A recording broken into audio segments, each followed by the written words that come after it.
Shalom saudara-saudara yang dikasihi oleh Tuhan. Firman Tuhan tidak menghendaki saudara dan saya sebagai orang percaya hidup secara duniawi.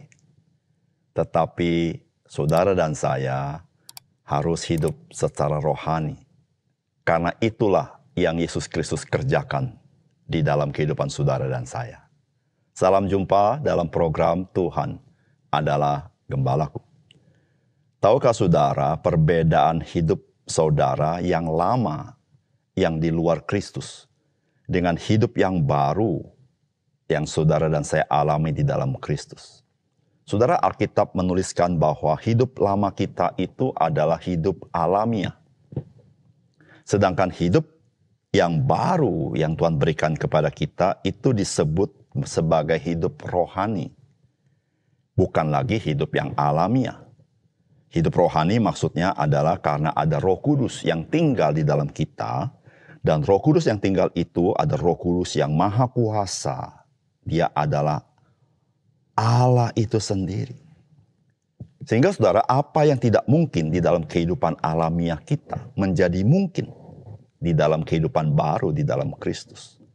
Sebab ada pekerjaan supra alamiah daripada Roh Kudus.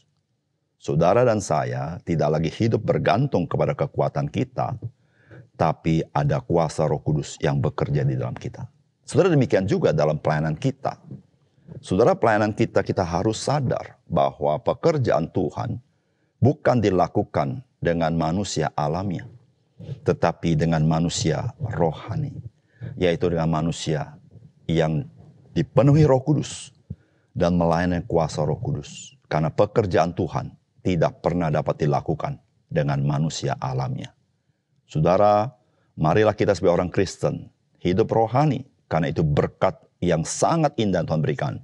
Mari kita melayani juga, bukan dengan manusia alamiah, tetapi dengan manusia rohani, dengan kuasa Roh Kudus.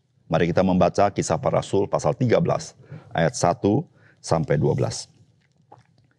Pada waktu itu dalam jemaat di Antioquia ada beberapa nabi dan pengajar, yaitu Barnabas dan Simeon yang disebut Niger, dan Lukius orang Kirene, dan Menahim yang diasuh bersama dengan raja wilayah Herodes dan Saulus.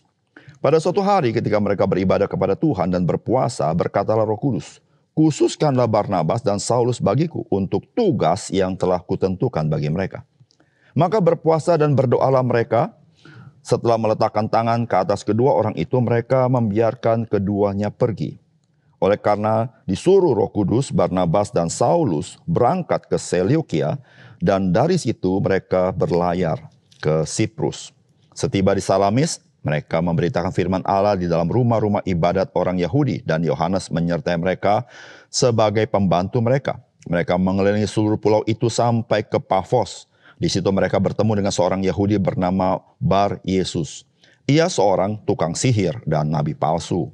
Ia adalah kawan gubernur pulau itu, Sergius Paulus, yang adalah orang cerdas. Gubernur itu memanggil Barnabas dan Saulus karena ia ingin mendengar firman Allah.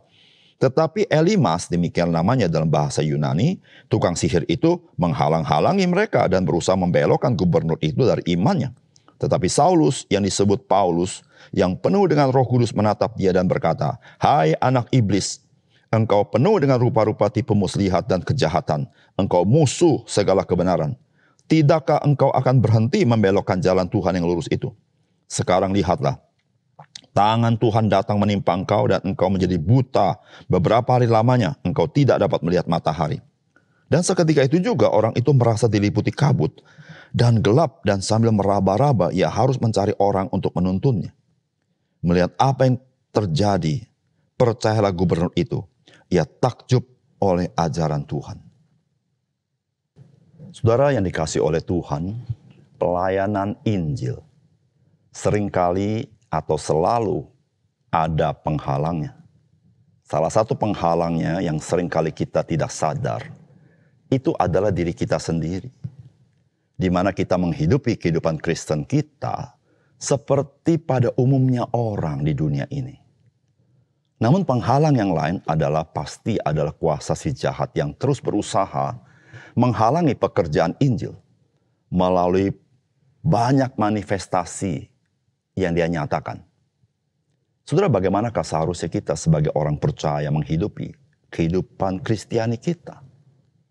Saudara, mari kita dapatkan pesan firman Tuhan bagi kita hari ini.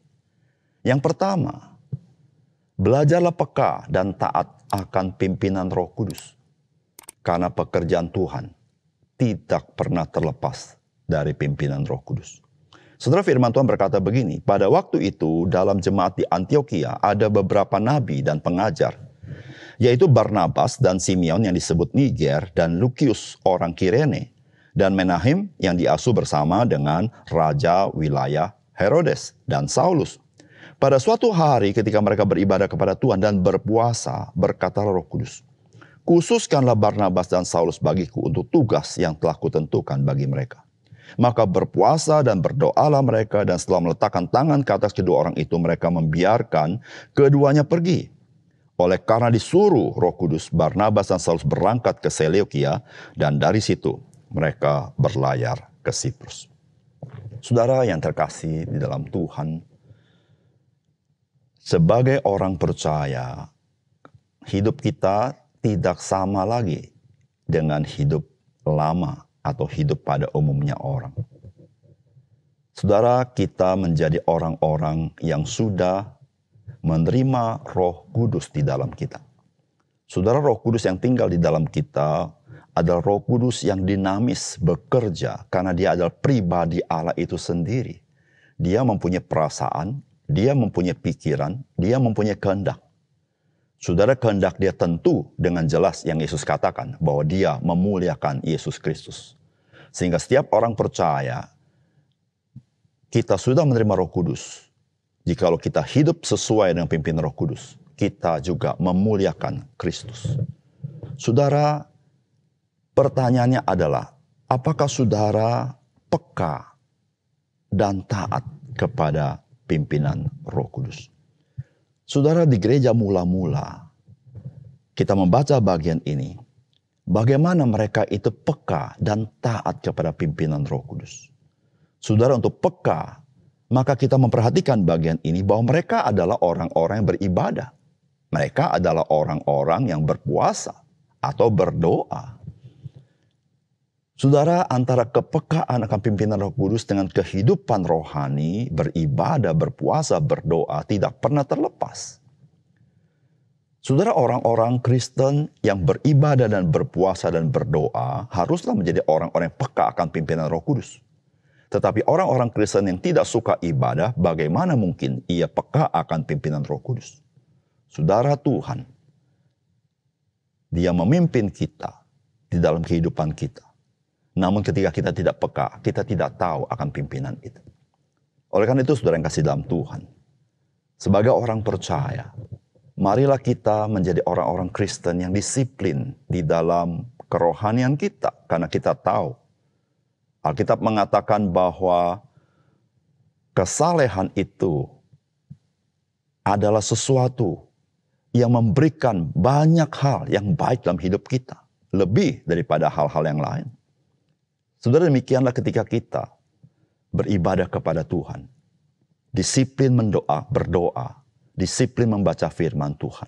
Saudara, disitulah bagian di mana kita belajar peka dan mau taat kepada pimpinan Roh Kudus. Saudara, Roh Kudus selalu ingin memimpin hidup saudara. Khususnya di dalam pekerjaan Tuhan. Khususnya lagi di dalam memberitakan kabar baik. Karena Roh Kudus adalah saksi Kristus yang Tuhan berikan kepada kita, agar kita juga menjadi saksinya di tengah-tengah dunia ini. Yang kedua, saudara, pekabaran Injil adalah peperangan rohani. Namun roh yang di dalam kita lebih besar daripada roh-roh yang di dunia ini. Saudara, firman Tuhan berkata, mereka mengelilingi seluruh pulau itu sampai ke Pafos. Di situ mereka bertemu dengan seorang Yahudi bernama Bar Yesus. Ia seorang tukang sihir dan nabi palsu. Ia adalah kawan gubernur pulau itu, Sergius Paulus, yang adalah orang cerdas.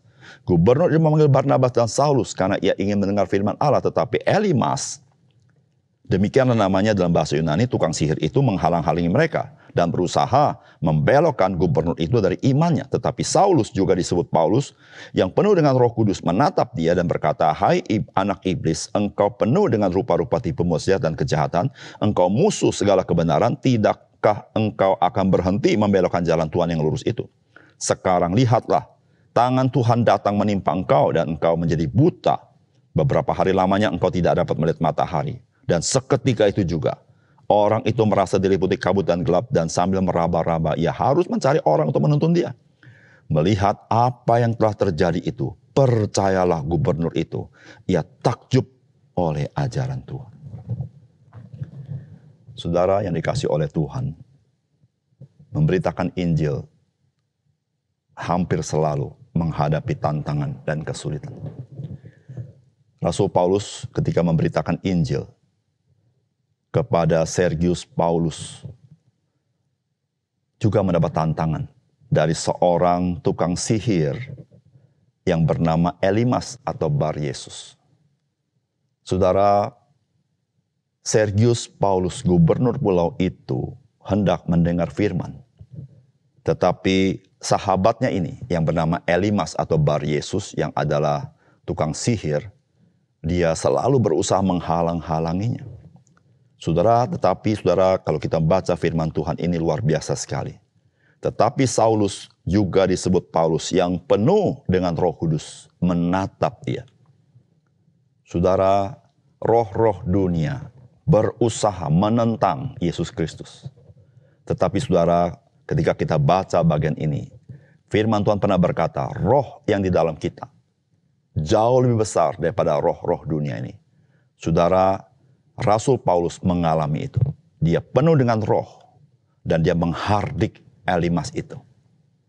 Saudara, Elimas menjadi buta. Saudara, pada saat itulah Sergius Paulus tercengang dengan kuasa Allah. Saudara, dia menjadi percaya.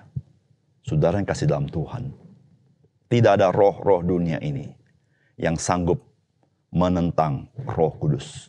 Karena Roh Kudus adalah pribadi Allah. Saudara, tidak ada kekuasaan apapun yang sanggup melawan Roh Kudus. Saudara dan saya sudah menerima Roh Kudus. Jikalau engkau dan saya tidak hidup di penuh Roh Kudus, engkau menjadi orang Kristen yang rugi. Karena engkau tidak mengalami betapa dahsyat kuasa Roh Kudus yang bekerja dalam hidupmu. Betapa dahsyat kuasa Roh Kudus yang mengalahkan roh-roh dunia ini. Oleh karena itu saudara, firman Tuhan mengajar hendaklah engkau dipenuhi Roh Kudus setiap hari. Karena dengan demikian, engkau dan saya dipakai Tuhan menjadi saksi Kristus di tengah dunia ini. Mari kita berdoa. Bapa surga, terima kasih untuk kebenaran firman-Mu. Kami bersyukur karena tidak mudah memberitakan Injil, tidak mudah melayani Tuhan. Tetapi kami bersyukur, roh yang di dalam kami lebih besar daripada roh-roh yang di dunia ini. Dan kami bisa membaca bagaimana apa yang di dalam Rasul Paulus dipenuhi Roh Kudus dengan otoritas daripada Yesus Kristus, menghardik Elimas, sehingga akhirnya Sergius Paulus boleh percaya kepada Engkau. Tuhan, terima kasih. Terima kasih Engkau memberikan kami hidup yang baru. Tuhan, tolong kami supaya kami menghargai dengan hidup yang rohani. Terima kasih Tuhan, dalam nama Tuhan Yesus kami berdoa. Amin.